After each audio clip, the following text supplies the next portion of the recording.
I should explain at the outset that I'm not a historian, but I really enjoy the way that very local history can make connections in the community, because it's where we all live now, regardless of where we came from originally.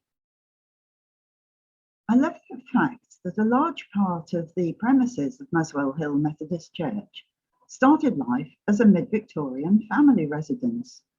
So the architecture is home rather than church hall.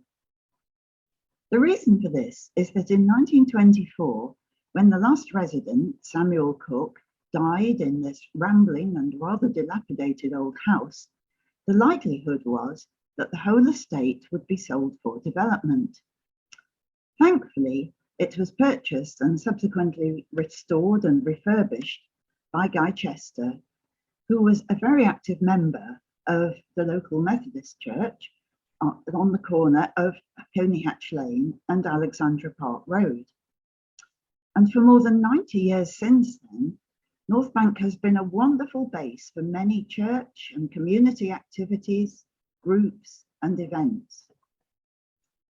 Many of you joining in this evening will already be familiar with North Bank, and I hope that there will be many more opportunities in the future for everyone to discover the delights of this rare example of the Muswell Hill of 150 years ago.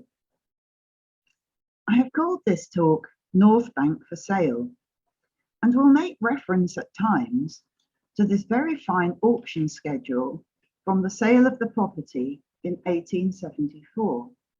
You will see it in more detail later on the screen. There are 2 pages of it with some wonderful descriptions of what sort of things are important to an affluent Victorian family and their household. There are also clues to some quite unexpected stories. The beautiful coloured plan also gives just a picture of what it was like to live in a house like that at that time.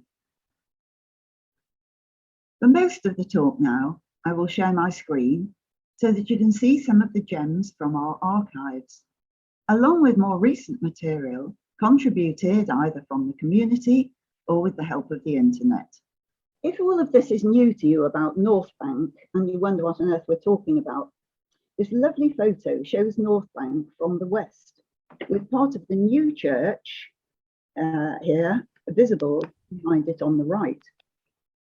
North Bank, the house, has been up for sale a number of times over the years, especially in its early years. And in this talk, we will take a look at the later ones in particular. Even if you have never been through the gateway, you may be familiar with the frontage set back from the road with the car park in front.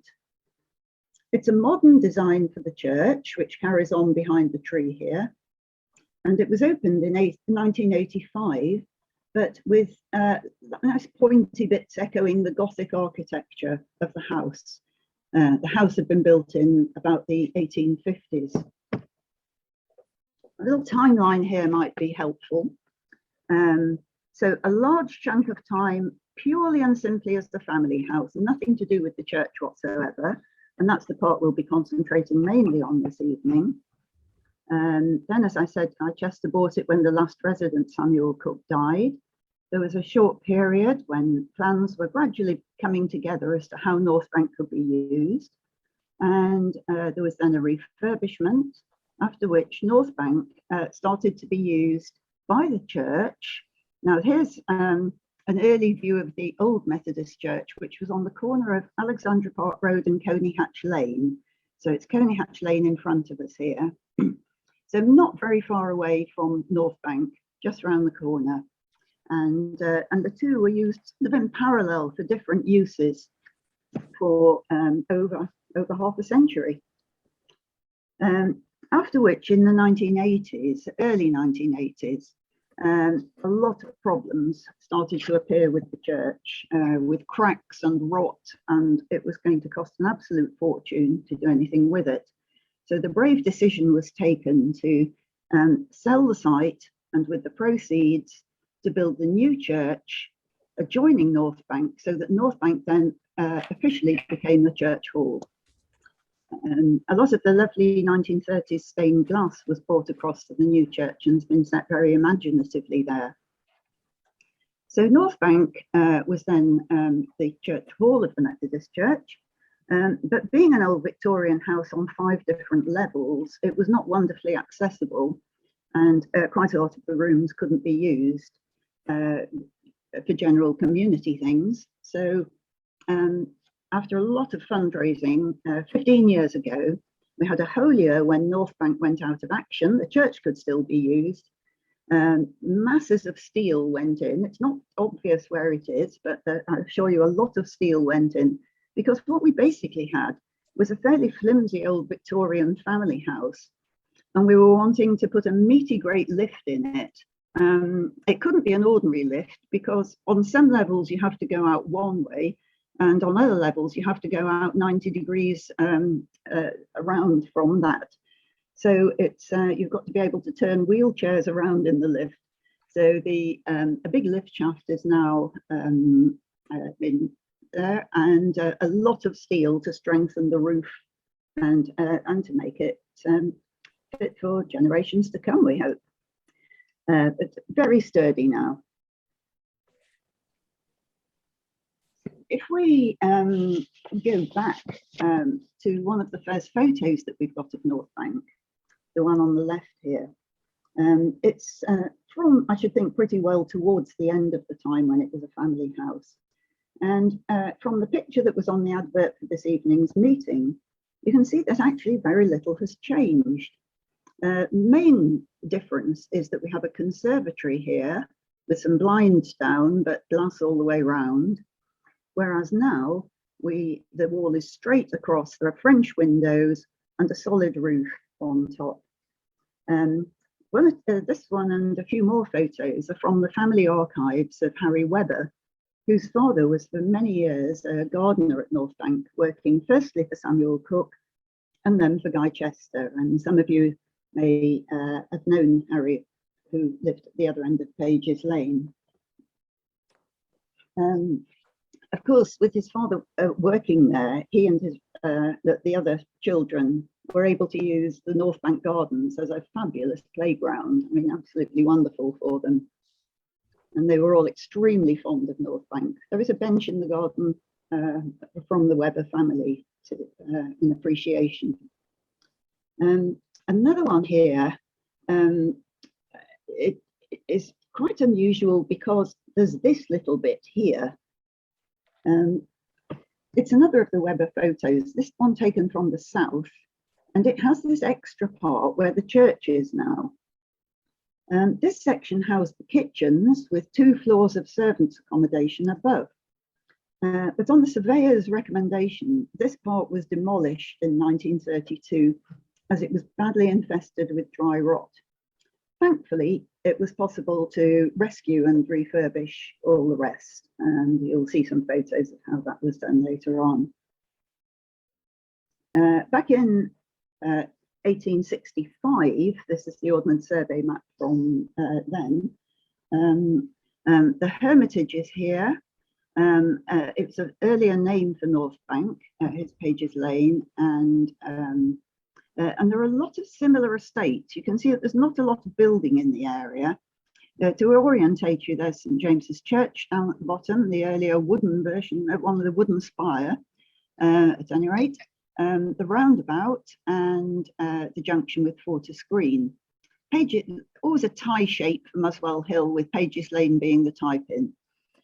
So the Hermitage there, and but it's one of 11 or more estates, substantial houses with a lot of ground around them, all over the central part of Muswell Hill. North Bank wasn't particularly the biggest or the most impressive. It was one that had the lovely view to the north, whereas a lot of them went more for the view to the south. But its significance is that of all those other ones, it's the only one that's still standing. After the refurbishment, when famous local historian Ken Gay came to have a look around and was whizzed up to the attic in the lift, and he looked out of the dormer window and he beamed at me and he said, "North Bank is a survivor." And he recognised that it was just about to enter a whole new era of its life. And I love that description. There's a very early engraving from 1820, the title of which is Hermitage in Muswell Hill. And so it's possibly a forerunner of North Bank. North Bank was called the Hermitage at some stage, though this is almost certainly not the same structure. But it's not difficult to believe that it was a forerunner on the same sort of site that we have here now. So there it is. It is definitely the house that we have now on the 1865 map. It's the right shape. It's exactly the right location. And so we're quite convinced about that. Looking at some of the notes from the deeds of North Bank, there seem to have been a lot of complicated buying and selling of the land, especially in the before the 1850s. But it becomes clearer in 1854 that John Broad took on the existing property from the land which had been owned by the Bishop of London. And it was probably at this time that a previous structure was replaced by the present house, thanks to a loan from John Broad's brother. 8 years later, the house known as the Hermitage now, at one time it was called the Gothic Villa, but it was now called the Hermitage. It was bought by Joseph Soames from a prominent Muswell Hill family. And 6 years later, when now known as North Bank, it was sold to the John Rock of Highbury. And the price had risen to £11,000 by then. It was quite a large estate. Now, just in case you're thinking Pages Lane as it is now, then this is the image you need to have in your mind. Here are two views from the early years of the last century before the lane was widened. The first photo is looking towards Coney Hatch Lane with the entrance to North Bank just on the right. And the second photo is facing away from Coney Hatch Lane, which is behind us, with North Bank a bit further on the left. So very much a lane, with some quite big properties on it, including North Bank at this end, Springfield House, which is part of Our Lady of Muswell School, was another big house next door. In between where Whitehall lodges, there were some almshouses, little cottages at the far end of the road as well.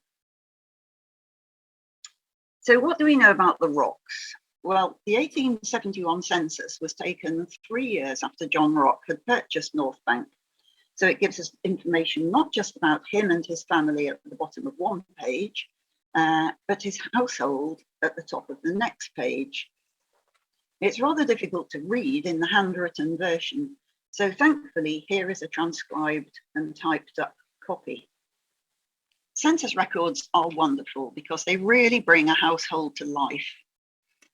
We can see a surprisingly young couple, John and his wife, 27 and 25, and they've already been there for 3 years. Occupation, income from property. He was born in London, she was born in Dublin. Mother-in-law from Dublin is overstaying with them. They have 2 young children born when they were in Highbury, registered in Islington, and another one was born in North Bank. Servants have mainly come over from Ireland, though Pauline Stuckle has come from France. For the staff of the stables, they're more local.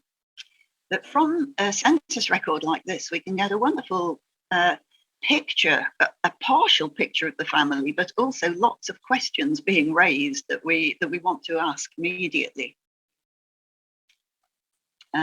Because this, here's the auction plan that I was showing you on the screen earlier, with the house at the bottom. Pages Lane is running along here. Here's the entrance up to the house or through to the stables or round to the gardens. And we'll look in more detail at the estate afterwards. But what you have to imagine from this is this young couple with 3 very young children who are the owners of this wonderful estate here on Pages Lane.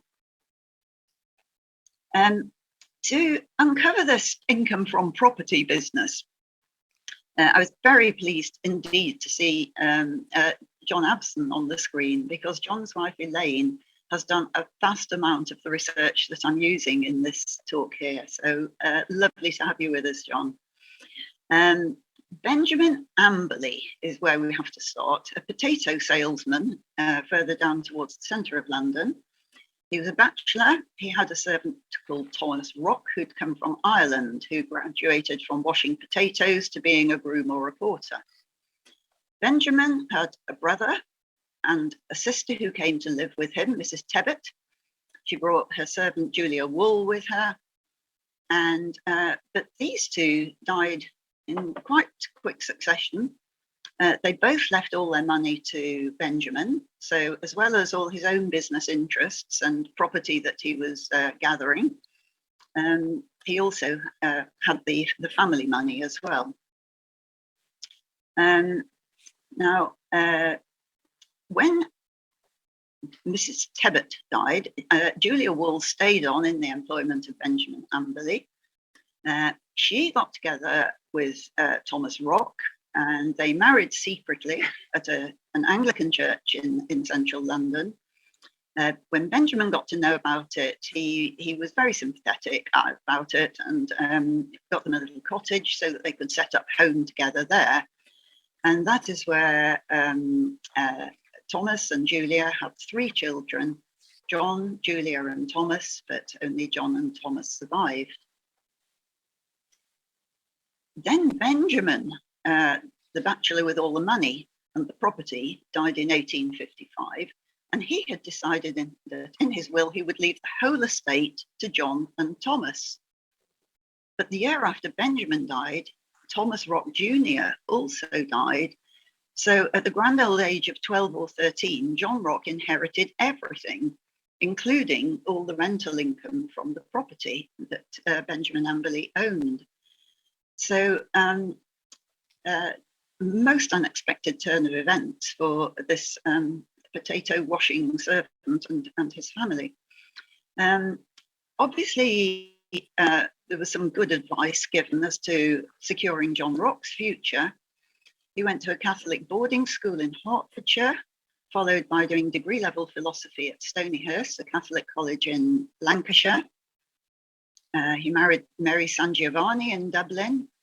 1865, they lived in Highbury, which is where their daughters were born. And then in 1868, he bought North Bank, and John Joseph was born there the following year. So a most unusual story for this first family that we know very much about, who lived in North Bank. Mary Rock's background was very different. Her family home was in Dublin. Her father was an Italian confectioner to Her Majesty and to the Lord Lieutenant, and they were married at a Catholic church in Dublin. We really don't know a great deal about Mary Rock during the time she was in North Bank, apart from the children. But Elaine found in the Islington Gazette in 1870, in the crime department of the newspaper, it's a beautiful little cameo here. It's a report on an incident on a snowy Christmas day in 1869, when Mary Rock's expensive shawl was stolen from her carriage while she and her children and the driver were attending St. Joseph's Retreat Catholic Chapel on Highgate Hill. And it was said that a rough-looking man was spotted committing the crime, and he was subsequently arrested and remanded pending further inquiries. Now, this would be of very little consequence to us now, except it does tell us something about Mary Rock. Her faith was obviously extremely important to her, and her priority on a snowy Christmas day was to get in that carriage and be taken with the children down to St. Joseph's on Highgate Hill so that they could share in the service of worship. So that's just a little nugget of what we know about Mary Rock. Now, they're just becoming nicely established in North Bank when tragedy hits. And John Rock died of tuberculosis in 1871, aged 27. So they'd only been in the house for 3 years. And this was probably just a month or so after the census was taken. So everything has suddenly changed dramatically from the family that we saw on the census. His occupation here is described as gentleman. That's a very, very sad turn of events. And what happens now, we wonder? Well, we do know that 3 years after that, the property was sold, because that's what it says on the auction plan. Elaine and I had noticed and were intrigued by this tiny writing up at the top, in Chancery, Rock versus Rock. So obviously some big dispute about all the money that had been used to buy the estate. Was it going to be anything to do with the continuing John Rock's family? Or was it going to be purely and simply for his widow and the family? Anyway, there was obviously this case in court, and it had reached the stage at which the judge decided that the property should be sold, and the order was given for it to be sold at auction. So that's how we come to have North Bank for sale, with this extremely beautiful auction plan that tells us so much. Elaine and I were wondering where the family had moved on to. So she tracked them down 10 years later after John's death, by which time they'd leased a large house and estate in Berkshire. So the legal decisions must have favoured them. And on this census record, the family are all 10 years older. There are some new staff in the household. But the surprise was to see a Roman Catholic priest in residence in the house as chaplain to Mary Rock, who was now head of the house. At this time, there were relatively few Catholic churches. And it seems from a very helpful newspaper cutting that she dedicated a wing of Binfield Park for services which were open to any Catholics from the area. But knowing this and knowing how she was operating 10 years later, started to raise some exciting questions for us back at North Bank, and get some hints that we thought might just help us to solve a mystery that had been puzzling us. Because when we had the refurbishment 15 years ago that we were telling you about, the attic was just completely dilapidated.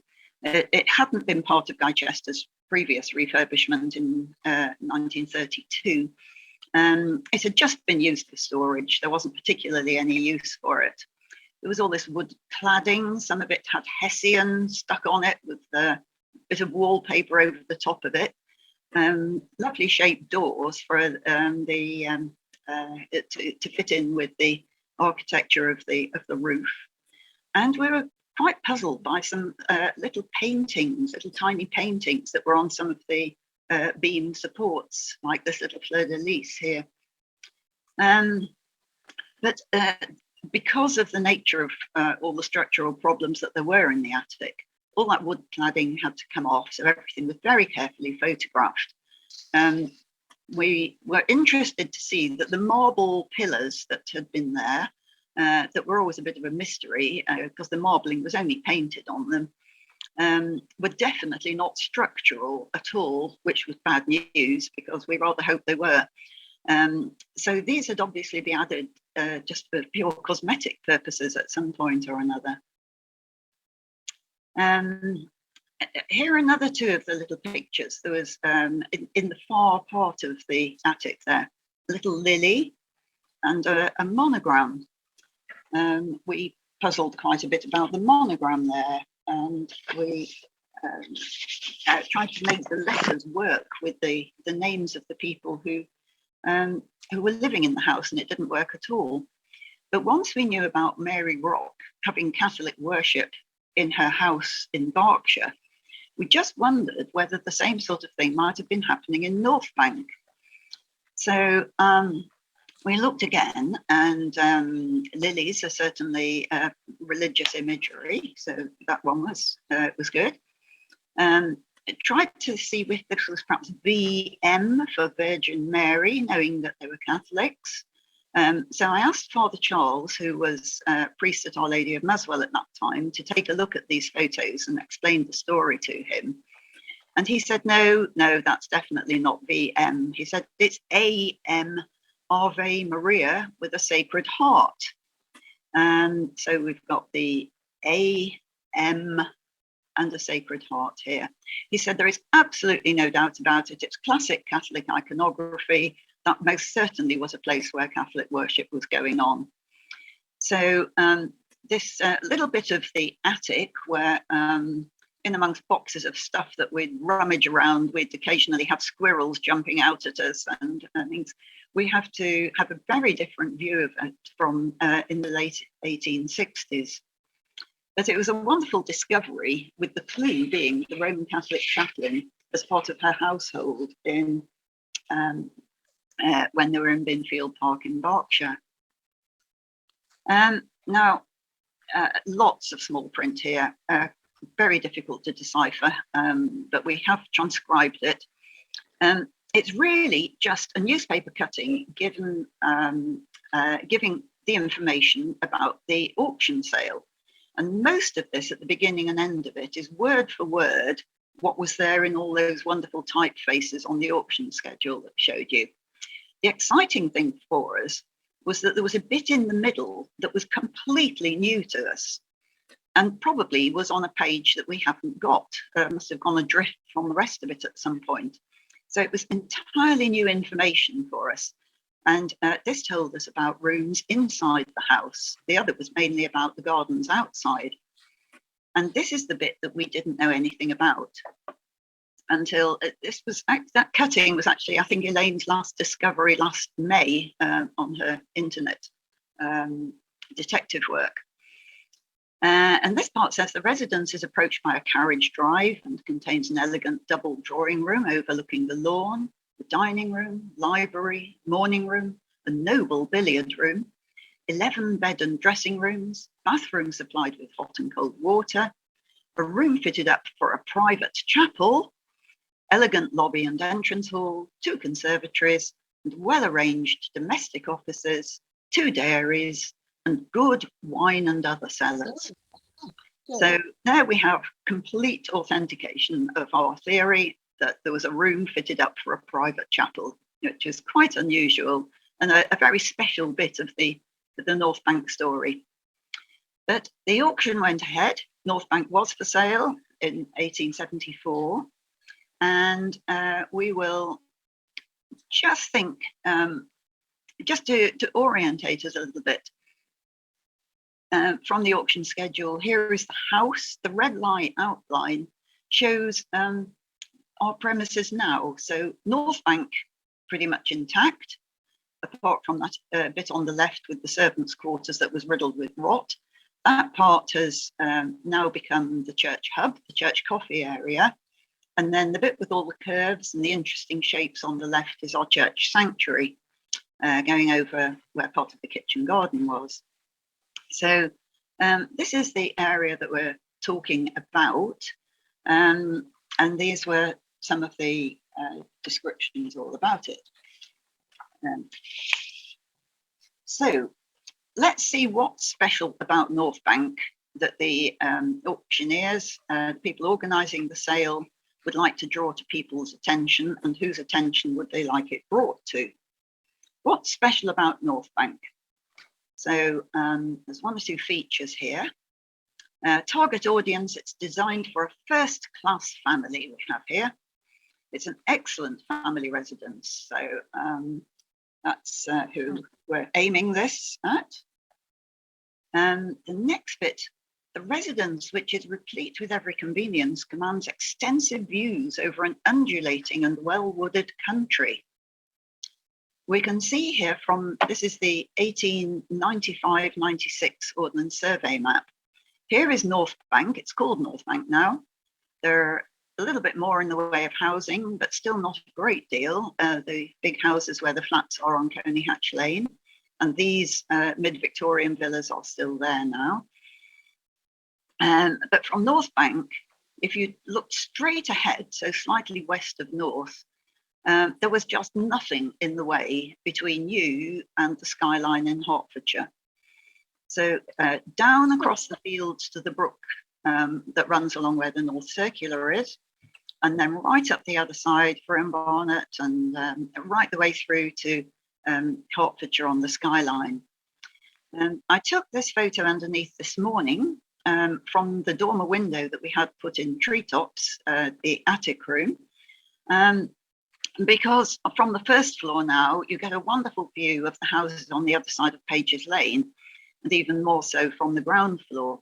But you can see from the map here that towards the end of the 19th century, you just had this fabulous clear view right across Hertfordshire. So that's a real selling feature. Another one would be the transport links. Only a few minutes walk from the Muswell Hill station, from whence the city can be reached in 30 minutes. And just in time for the sale of North Bank, Muswell Hill railway station on the hill was opened in 1873 on the new line to Alexandra Palace. And so this completely transformed the potential of Muswell Hill from a housing point of view.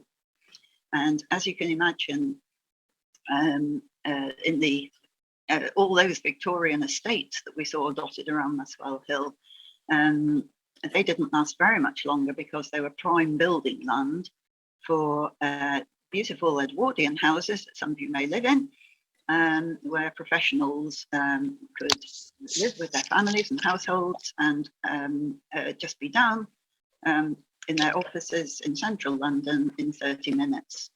So that's another selling feature. The estate, all the land around it. Different sorts of land use, well-laid pleasure grounds with paddocks and productive kitchen gardens. Note that it's 4.5 acres. That's significant for later. It tells you quite a bit about the grounds, ornamental lawns, ponds. It tells you that there's paddocks with a separate entrance to the road, and a little bit about the kitchen gardens, range of hothouses, stocked with choice vines, some of them. Here, I don't know which is which, but here is Harry Webber's father and the 3 children. And what a fun place for them to play. I'm not sure if these were some of the vines or not, but we get a definite impression from these Webber photographs of the productive kitchen garden and the hothouses. On the plan of the estate, and just to get our bearings, we've got Pages Lane running along the bottom, and it extends up to where the tennis club is now, those of you who know it, and you can go up the path, up the gardens, through the gate, and turn left along Meadow Drive, and you're in Coney Hatch Lane. So just to get your bearings, different sorts of land usage. We've got kitchen garden here with the hothouses. We've got more kitchen garden up here, past the lawns. Anything else to do with food? We have a poultry yard here. And although I forgot to colour it in brown, there's a cow shed up at the top, because the top part of the paddock, the meadow part, there are cows up there. And of course, the residential home that we have up there is called the Meadow, with Meadow Drive leading up to it, and that's why. So large areas of paddock and meadow, the separate entrance to the road, and so paddocks, that connects with the stables that are here. So that's another part of land usage, with the house here looking out onto Pages Lane and over to Hertfordshire. So quite a substantial, significant estate. A lot of it didn't change very much, because even here in the late 1940s, even after North Bank was being used with the church and the local community, you can still see the kitchen garden part up here. I've turned the plan round so that it's in the same orientation, and you can see the kitchen garden. You can see the house here, the hothouses here, and more of the kitchen garden area. So from the auction plan that we saw at the beginning to the aerial photo in the late 1940s, not a lot has changed in that respect. Now, although the railways had just arrived, it was still very much a time of horses and carriages. So what are the facilities for this at North Bank? Coach houses, stabling for 9 horses, should you happen to need that. It gives quite a lot of detail here about the stables and how many loose boxes and stalls and the separate pony stable. Coach house, harness room, all heated with hot water pipes, chaff and coal cellar, and then also above the stables part there's hay and straw loft, and then family accommodation above the coach houses. Here are the stables. We've got Pages Lane running just along here, and as you come around to North Bank, you need to just look to the left and you see the stables there. I took these photos about 8 or 9 years ago, before the accommodation in the stables was going to be developed into 4 very nice flats, but very much in sympathy with the architecture still. The area ahead here, which is where the horses had been in that part with all their loose boxes and stalls with the hay and straw up above, that had already been turned into offices and accommodation. But the part on the right, with these enormously wide doors, because if you wanted to put a carriage inside, you needed very wide doors, and with the accommodation up above for the coachman, then this is how it was. It wasn't physically connected. Well, it isn't physically connected to North Bank, you can see here, which is why the stables are always a separate bit at the bottom of the census. The servants who live in the house are all on the same section, but then the stables, it's added on at the end. And we can see along there where they take the horses, in this entrance here, which is just by the roundabout. If you look very carefully, you can see that that bit of fence is different because the access is still there, but not really used. And that was an important facility because you really didn't want the horses, after people had got out of the carriages and the coach had been put away, you didn't want them trampling across the well laid out pleasure gardens. So that was a very useful feature. This engraving from one of the history books of Muswell Hill is an interesting one. It's Coney Hatch Lane, I hope you realise. There's an early Alexandra Palace in the background. This structure here is still standing. The shops have probably changed ownership, but if you stand on the other side of Coney Hatch Lane and look across, you can still see it there. It hasn't got its little balustrade now, but it does help you to wind your mind back in a few centuries. So here we've got a family in the carriage, setting off, heading towards the roundabout, maybe going on down into town. I rather like to think that it's the Rocks or some of the first of the next family who've just come around the corner from Pages Lane and are now galloping off Coney Hatch Lane. So, yeah, North Bank definitely was for sale in 1874. The auction happened, and the new owner was Yorkshireman William Cook, manufacturer of carpets. They had factory and up in the north of England, Lancashire, Yorkshire border area, but they had showrooms and offices down in the centre of London. So William Cook, we start to get a picture of the Cook family, very, very, very different from the Rocks. So this is, yes, 1874, 7 years later, after the sale of the house. The Cooks are very well established in North Bank. A couple in there around the 50 mark, with some grown-up children. The sons have gone into the carpet manufacturing business. There's just one daughter still at school. Servants from a whole variety of places: Wales, Norfolk, Surrey, Finchley, Roydon. With the coachman, he comes from Yorkshire, from Pickering.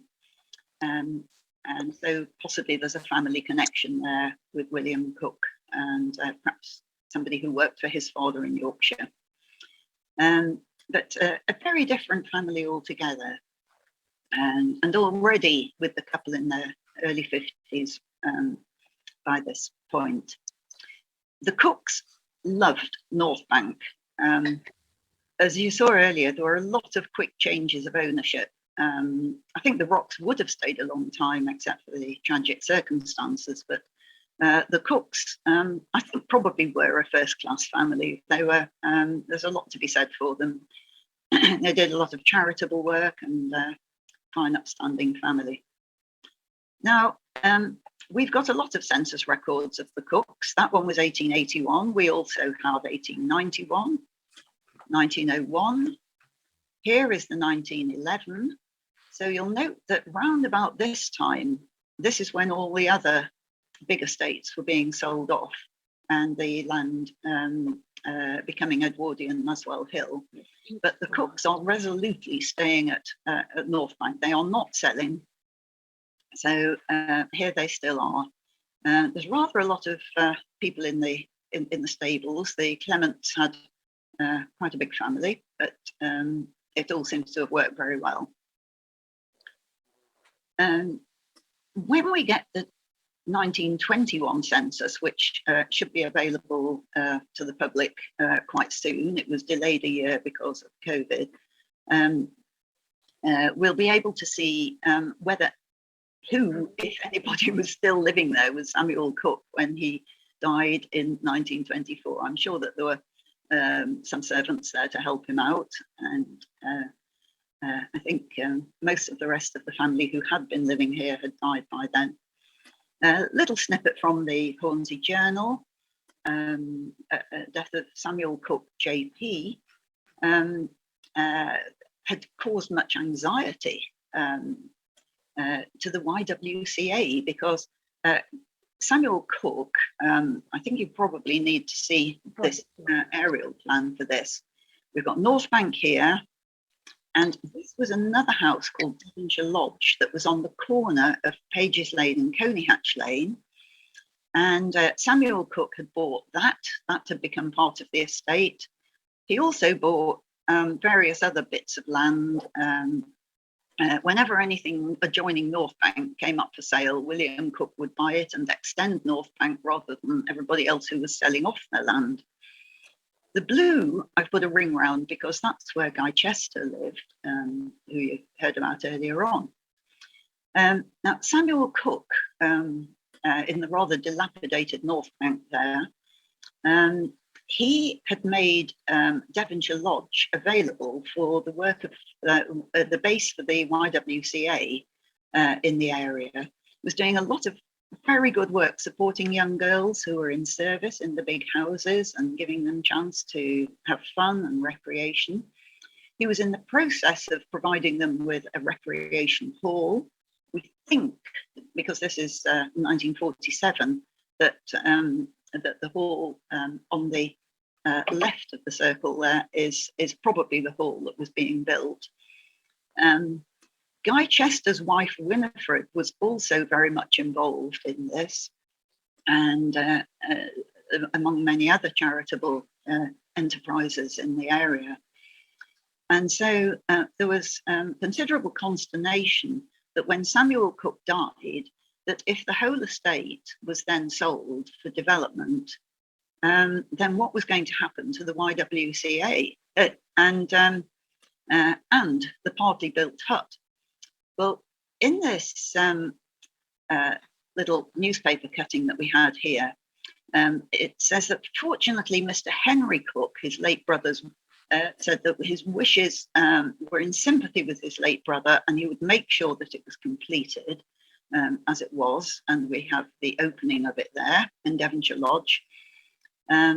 This is all quite relevant to North Bank, so don't worry. Because Guy Chester's wife was also very involved, and I think she was putting quite a bit of pressure on about what was going to happen to this. He was also very concerned because he was someone who absolutely loved open spaces, the natural world. He was president of the Horticultural Society for donkey's years. He loved all those natural pleasures of life. And he was very keen not to have all this being developed.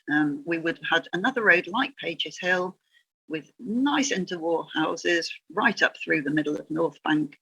And Guy Chester was fairly keen that this wasn't going to happen. So that's up in 1924.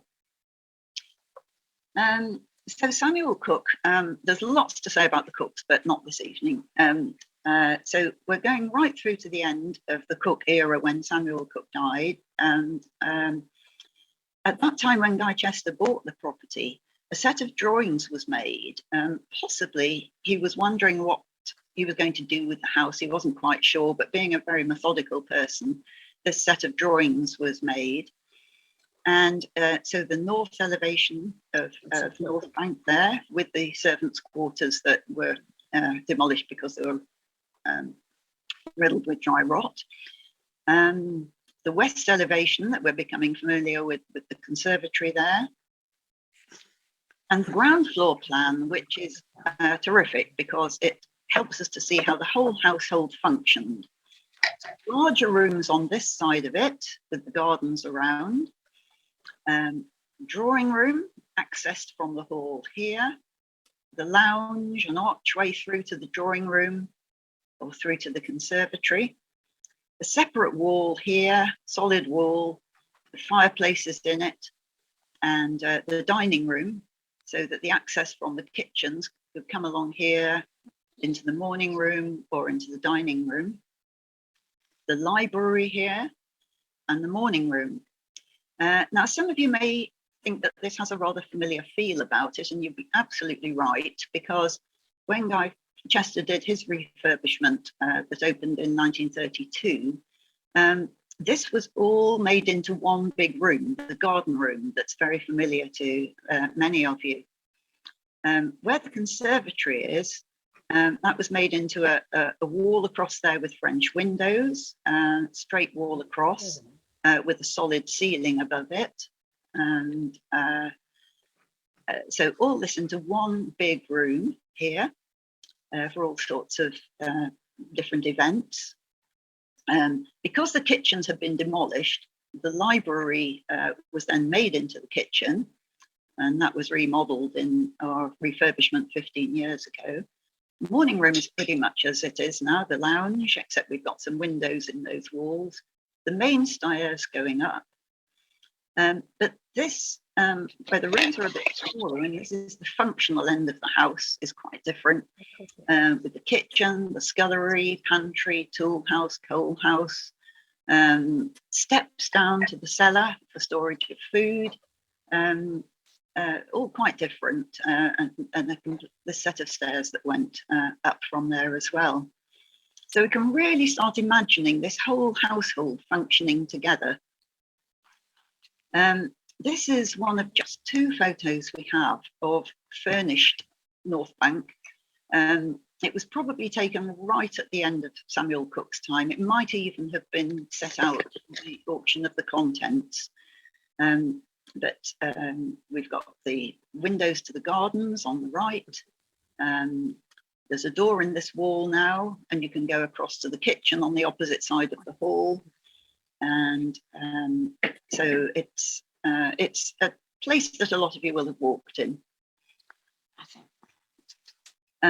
I love doing this sort of thing with children and reconstructing Victorian Muswell Hill with them. One of the plans, the ground floor plan, has a line A to A right the way across. There's also a B to B, but it's not half so interesting. But A to A is what we need to look at, right through the middle of the house. And if we were doing this live, I would now be able to do this in 3 dimensions, but unfortunately it's only 2, because here there's a slice through the house, a section right through the middle of it. And if I was doing this with the children, we would then construct this standing upright on top of that ground floor plan. So going right the way through from the conservatory, through past the staircase, onto the servants' staircase, the kitchens, servants' bedrooms up here, all the way up, and then an extra few stairs up here to go up to the attic. You can't see the attic here because it's in front of where the slice is taken. But you can start to imagine all those people you saw on the census record moving around in these spaces in their very, very different lives on the 2 sides of the house. Up above then in the first floor, bedrooms, dressing rooms, bathroom, servants' bedrooms over here at a slightly lower level, and the noble billiard room that was described on the auction plan, the oak room as we have it now, and right up to the 2nd floor where the steps come up, and there was just the way through to the attic room, and this is where Mary Rock had her little chapel. Now, at the time when Samuel Cook died, and this, which is one of the cuttings from the church archives, it says that bills were displayed in the district had announced an intention to sell the property by auction for building purposes. But as we exclusively indicated in our last issue, it was probable that a purchase would be made privately with a view to maintaining the present identity of it. The prospect of this beauty spot with its large meadows and old world buildings passing into the hands of building speculators had alarmed residents in the district. So there was great rejoicing that Guy Chester, with a bit of leaning from his wife because of the YWCA and all that, which is referred to later on here and about Mrs. Chester. So North Bank has been secured. North Bank, Muswell Hill, saved. So it entered a whole new era. And as we said, it's the era that's gone on for over 90 years now. It's still going strong. One of my favourite photos, Guy Chester's grandson, Mike Quinlan, gave us a bit of information. And he says, Guy went to see Mr. Cook's brother and agreed a price to buy the whole estate, including the 2 cows, Daisy and Buttercup. Guy also bought 2 ponies. I believe that was a condition of the sale, that Daisy and Buttercup stayed. And indeed, as Daisies and Buttercups subsequently died, they were always replaced. So even amongst all the wonderful wedding receptions and events that happened here, Daisy and Buttercup were always part of it as well. So Guy Chester, who was deputy chairman of Lloyd's Underwriters, I love to think of him here in his 3-piece suit, coming home from a hard day's underwriting and going and saying hello to Daisy and Buttercup.